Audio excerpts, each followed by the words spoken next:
and this is Mars Hill, okay? And this is what would be the Supreme Court for Greece. And so we're going to make our way up here, and as we make our way, I'm going to be talking about what Scripture says and what the discussion he had with them. So come ahead and follow me.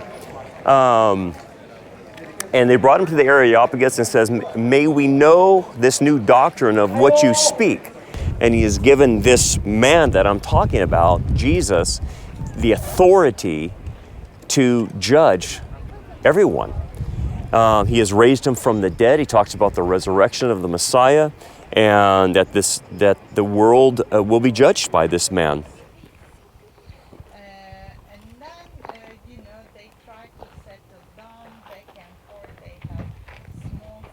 What is behind me is Zeus's altar, and this possibly could be what we see in Scripture as the throne of Satan.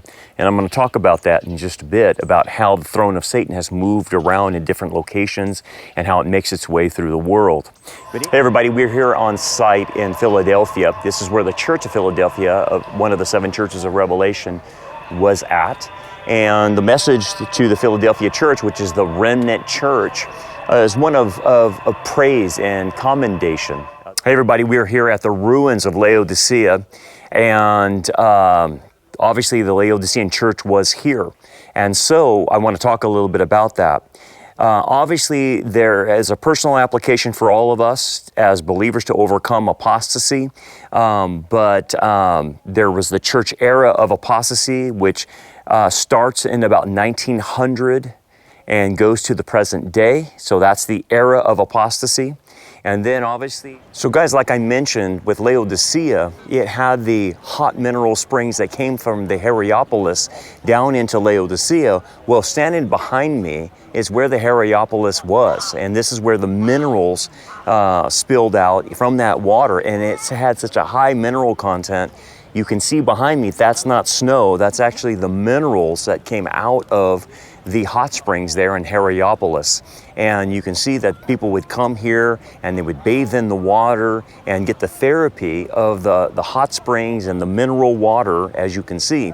Hey everybody, I'm here at Troas, and behind me is the archaeological remains of the port of Troas. And if you recall in Acts 16, this is where Paul received the Macedonian call to go to Europe, to head to Greece. Hey everybody, we're here in the ancient ruins of Troy. And if you recall, you can see behind me the Trojan horse. And that was very popularized by this battle. And you remember they brought the horse in and they said it was a gift. And then lo and behold, that night, the enemy was inside of it and came out and attacked the city and destroyed Troy and took over. Hey everybody, we are here in the ruins of Thyatira. We're not quite sure if the church is located in this area, but this is some excavations here where the city of Thyatira was. And again, we're in the general area. This is what's left. There's not much, but anyway, we're going to film here because somewhere in this vicinity was the church that Jesus calls out. And we're going to talk about that, what was happening on the ground there. Hey everybody, we're here in the ancient ruins of Ephesus. And obviously, this is the first church of Revelation that's mentioned. And as you recall, the churches are laid out in chronological order. And they're chronological because that's how they will appear throughout history. And when you look back in church history and you see that these churches, these 7 churches, which is a symbol of perfection, show us a progression in church history, and that these churches dominated certain eras of church history. Well, the first era, the church of Ephesus, we call that the apostolic era. And this was the time when the apostles were alive and they were the main teachers of the early church. And so Ephesus is spoken of as the apostolic age. So you're talking, somewhere in the first century, second century. That's what we're talking about in time frame. So Ephesus, though, is a second generation Christian, okay? So these people were taught by the Apostle Paul, they were taught by Timothy, they were taught by John himself, the apostle. So they had great teachers. And as long as the apostles were alive, everything kind of maintained itself and doctrine withheld itself and things were going good. But the minute the apostles started getting martyred and John sent to the island of Patmos and things started happening, false teaching started creeping in. And then also what happened to the second generation Christians is since they had everything handed to them on a silver platter, so to speak, they kind of took it for granted.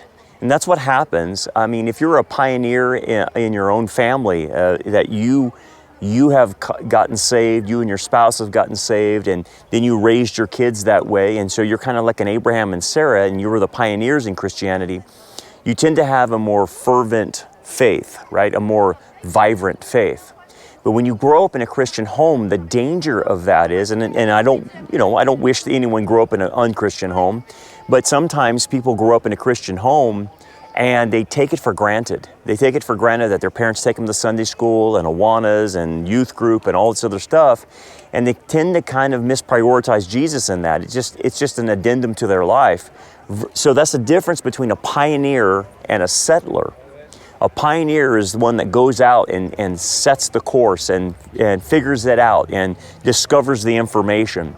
And then the second generation is just handed that information.